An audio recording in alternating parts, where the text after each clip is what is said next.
In this video, I am going to talk about the platelet ADP receptor antagonist. अब simply इसके नाम से मैं इसका मैकेनिज्म समझाऊं तो हमारे पास हमने रेगुलेशन ऑफ प्लेटलेट फंक्शन पढ़ा। तो एडीपी का क्या रोल था कि एडीपी एक प्लेटलेट एक्टिवेटेड प्लेटलेट से निकलता है और वो फिर दूसरी प्लेटलेट को जाके ना एक्टिवेट करता है। तो हम अगर कोएगुलेशन चाहते हैं ना बॉडी में, तो ये प्लेटलेट एक्टिवेशन होती जाती है, मल्टीपल प्लेटलेट्स पर एक्टिवेट होती जाती हैं एडीपी की वजह से। अगर हम एंटी कोएगुलेंट इफेक्ट चाहते हैं तो हमें इस एडीपी को ना इनहिबिट करना होगा, वो यहाँ पे जाके बाइंड ना करे। तो जहाँ पे जाके हम बाइंड ना करवाने के लिए क्या यूज़ करते हैं, एंटागोनिस्ट यूज़ करते हैं कि वो जहाँ पे जाके एडीपी को बाइंड नहीं होने देगा, खुद जहाँ पे जाके बाइंड कर लेगा। ये इसके नाम से मैकेनिज्म पता चल जाता है। दो ड्रग्स हैं, टिक्लोपिडीन, क्लोपिडोग्रेल। टिक्लोपिडीन इज थियोनाइडिन डेरिवेटिव, दोनों सेम डेरिवेटिव्स हैं। Is a pro drug activated liver, ये भी प्रो ड्रग है and that is also pro drug. अब ये प्रो ड्रग मतलब वो ड्रग जो बाहर से हम एडमिनिस्टर करते हैं लेकिन वो फिर बॉडी के अंदर जाके एक्टिवेट होती है। और फिर मैकेनिज्म ऑफ एक्शन की अगर बात करूं, inhibits ADP pathway of platelet aggregation, मतलब एडीपी को वो अपने रिसेप्टर पे बाइंड नहीं करने देता। अभी मैंने बात की covertly binds to P2Y1 receptors और एडीपी रिसेप्टर्स। ये कौन से रिसेप्टर्स हैं? ये जहाँ पे एडीपी बाइंड कर रहा है ना, ये P2Y1 रिसेप्टर्स हैं। इन रिसेप्टर्स को कहते हैं एडीपी रिसेप्टर या P2Y1 रिसेप्टर्स, जहाँ पे ना ये ड्रग बाइंड करती है और एडीपी को फिर बाइंड नहीं होने देती।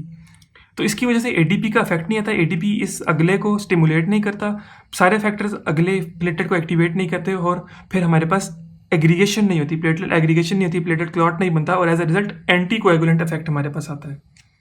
So hence it inhibits binding of ADP to the P2Y1 receptors. Kinetics की बात करूँ, स्लो ऑनसेट है, मतलब इमरजेंसी में नहीं दे सकते, सिंपली ये मतलब होता है कहीं भी स्लो ऑनसेट आ जाए। Takes 3 to 7 days to reach peak.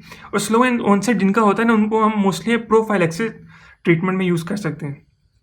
It has no effects on prostaglandins, इधर कोई प्रोस्टाग्लैंडिन का रोल नहीं है। एस्पिरिन में हमने देखा कि प्रोस्टाग्लैंडिन पे रोल इफेक्ट आ रहा था, यहाँ पे ऐसा कोई रोल नहीं है। यूज मैंने बात की prophylaxis of ischaemic attacks, transient ischaemic arrhythmia, stroke, unstable angina, मतलब डिजीज से पहले ही हम उसको एडमिनिस्टर करना पड़ेगा। अगर किसी बंदे को चांसेस हैं इन डिजीज के तो हम उसको एडमिनिस्टर करेंगे ताकि वो जो सिचुएशन है प्रोसीड ना करे। Patients who can tolerate aspirin, अब जिनमें एस्पिरिन कोई काम नहीं करती तो उनमें हम फिर ये, या कोई एडवर्स इफेक्ट दे रही होती है एस्पिरिन, तो उनमें हम फिर ये एडमिनिस्टर करते हैं, ये हमारे पास सेकेंड चॉइस होती है। Patients undergoing coronary stent along with aspirin, जिन पेशेंट्स में कोरोनरी स्टेंट डलता है ना, उनमें हम एस्पिरिन भी देते हैं और साथ ये टिक्लोपिडीन भी देते हैं। तो दोनों drugs provide a good effect, a balanced effect to us. Adverse effects क्या हो सकते हैं? Nausea, dyspepsia, diarrhoea in most of the population, मतलब 20% पॉपुलेशन में ये इफेक्ट्स है। लेकिन अगर ये इफेक्ट्स बंदा देखे, डायरिया बंदा कर सकता है। डिस्पेप्सिया क्या होता है? Unable to digest properly food properly, मतलब हमारे स्टमक की प्रॉपर फंक्शनिंग, डाइजेशन प्रॉपर नहीं होती। ये भी बंदा सर्वाइव, मतलब सह सकता है ये छोटे मोटे साइड इफेक्ट्स। तो it's a good choice, ticlopidine is a good drug for in that case. Haemorrhage is very less, 5% patients में सिर्फ होता है haemorrhage, so it's less common but it is also there. Clopidogrel की बात करूँ, it is also thienopyridine derivative converted to active metabolite. Inactive form में body में देते हैं, बॉडी में जाके फिर एक्टिव फॉर्म में वो कन्वर्ट होती है। Mechanism of action, inhibits binding of ADP to the same ADP receptors, P2Y1 receptors affect additive with aspirin. Aspirin के साथ देंगे तो और अच्छा इफेक्ट हमें मिलेगा बस। Adverse effect less common and it is less severe, मतलब इससे भी अच्छी हमें ये ड्रग मिल रही है, क्लोपिडोग्रेल इफेक्ट अच्छी दे रही है, एडवर्स इफेक्ट भी कम है उसके। Uses like ticlopidine but more preferred along with aspirin for coronary intervention.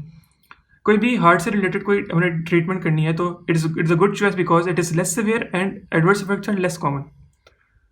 So yeah, that is it about the platelet ADP receptor antagonist and their mechanism of actions and all about the drugs.